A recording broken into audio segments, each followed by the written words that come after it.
Welcome to Rewrite Your Reality with Reese. I am Reese, and today I had two topics to talk to. One was act as if and why that actually does something, or what that does, in my opinion.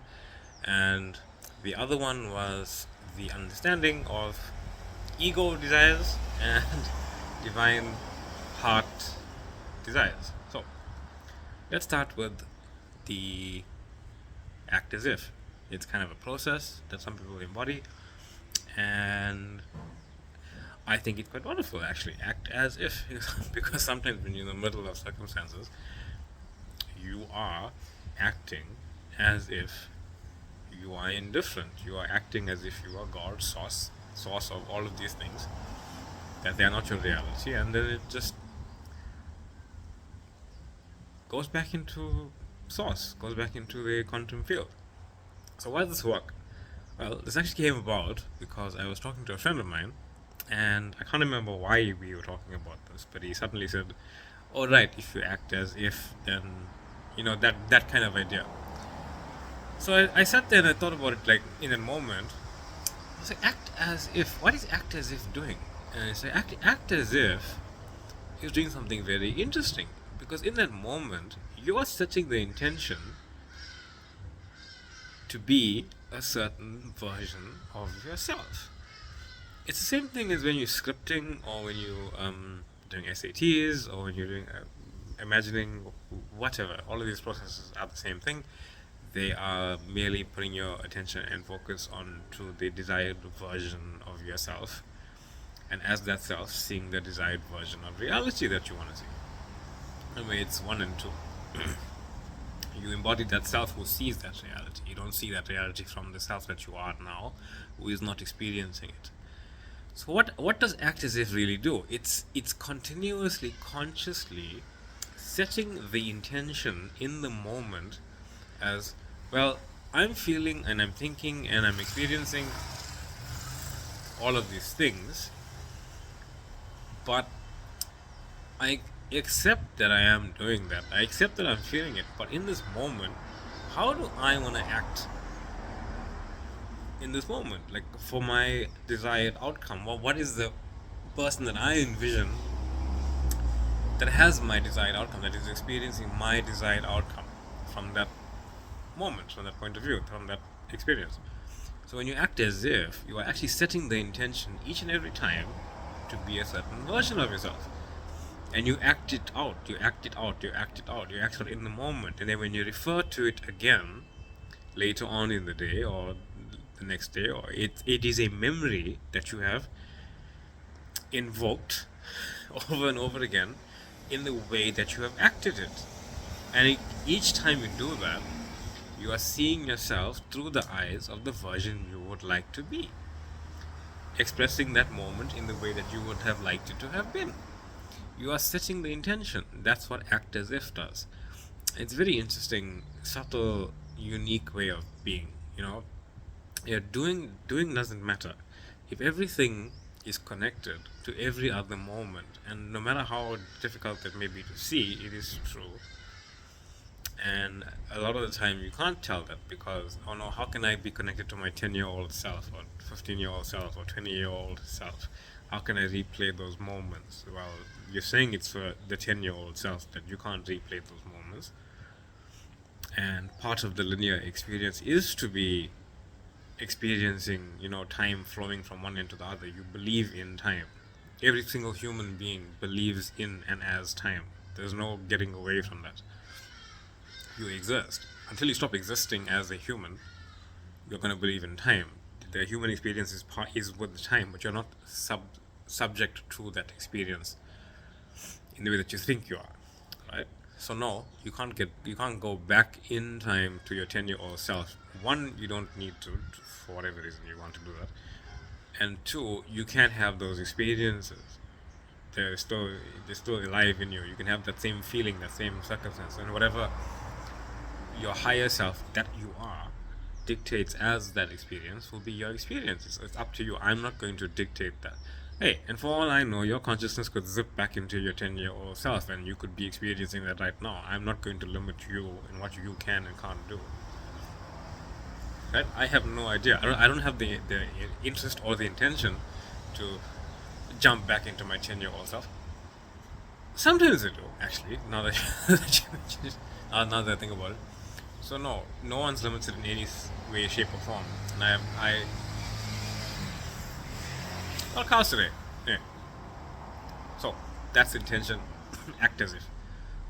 And then the next topic that I wanted to cover today quickly was ego, mind, desires, and heart's desires. Now, a lot of the time you get comments saying, oh no, your ego desire is this, your heart desire is this, your ego desire is that, your heart desire is that. Is all nonsense.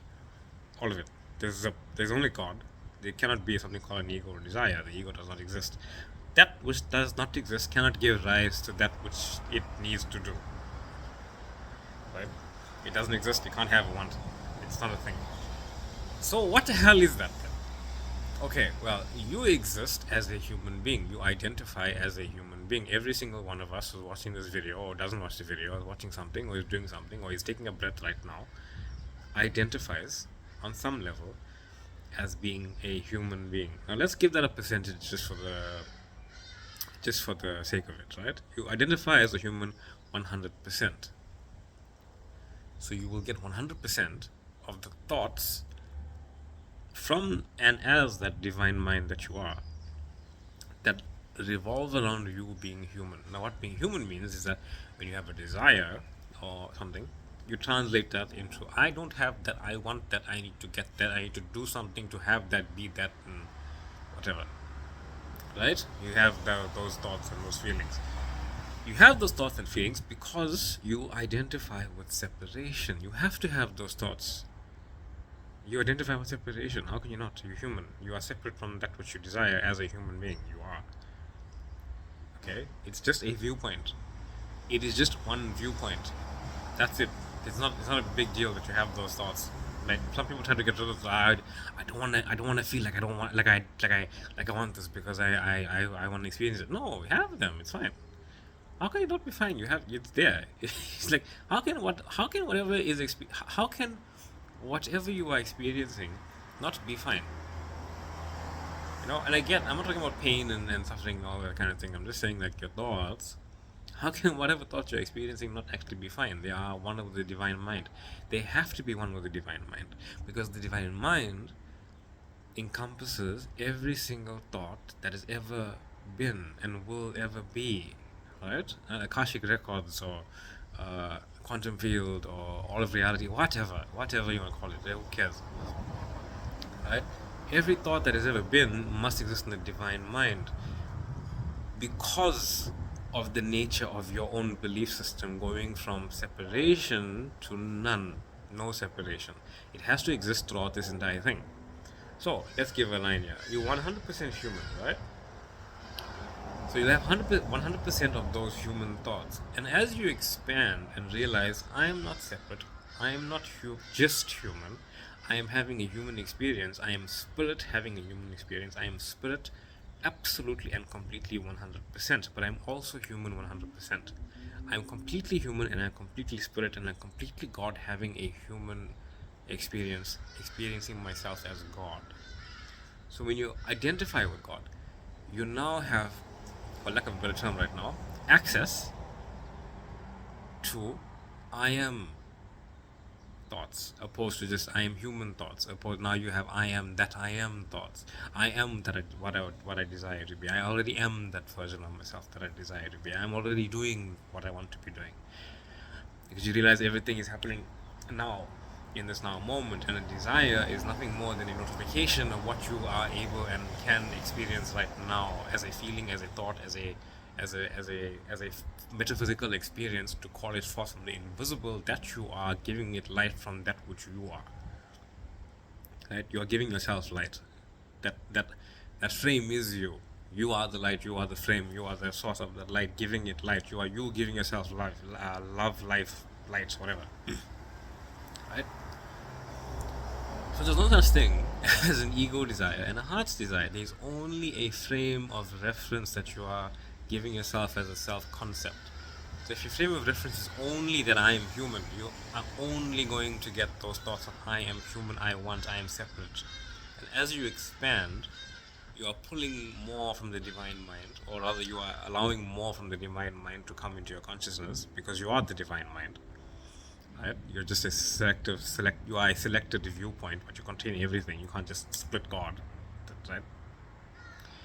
So as you expand, you get more. You get more of these thoughts. Like, where did this come from? Like, they were just there. Right? I had a beautiful one last night that I was doing something in the mountains, and I had no idea where this came from. I mean, I know where, but it was like I was listening to something unrelated, and it was just I was somewhere else. I was like, wow, what? That was interesting. Right? Because you allow yourself to be these possibilities from the knowing that I am these possibilities. And when you know that I am these possibilities, you start to see more of them, especially when you relax. Because when you're uptight thinking about 3D things from this perspective, trying to go upward, you can't get those thoughts. They're not going to be there. Right? Trying to do it doesn't get you there. But if you just allow yourself to really say, you know what, I am God. I am God. I am that which I desire to be. I'm willing to believe it absolutely and completely. It starts to just seep and sink and reveal itself to you, because you are revealing yourself to it. You're allowing yourself to show yourself. So there's no such thing as an ego desire. There's just more perspective to see. And if you see an ego desire, or consider something an ego desire, know that you are just seeing the desire from a limited viewpoint. You see, I want is I am. I want is I am. How can it not be? I want is I am. I want is just the linear experience of I am that. I want that is nothing more than the linear experience of I am that I am. Because from a human perspective, yes, I want to do that. I am the human that wants to do it. Obviously, you're translating that feeling as want. Want it. Don't be like, I'm wanting it, like I will never do it. No, I want that. I want that from that knowing that yes, I have it already within me, and from the metaphysical point of view, all things are happening, and that's happening too. But it's something that resonates with me more than everything else. It's not more important than anything else, but to me, it resonates more. Right? I could be doing programming or something. This resonates with me more. Even though I know that's going on at the same time, a different version of me is doing that. So, I hope that made sense. I hope it was understood. If you need any help, any questions, please reach me, please reach out, please comment. I love the comments, they're quite lovely. Thank you for liking, thank you for subscribing, thank you for watching, and I hope you all have a wonderful day. I love you all, and if at any time you don't know what to do, act as if you are God and everything's working out for you. Because it is true, and it is your intention to see that. So, cool. Have a lovely day. Peace.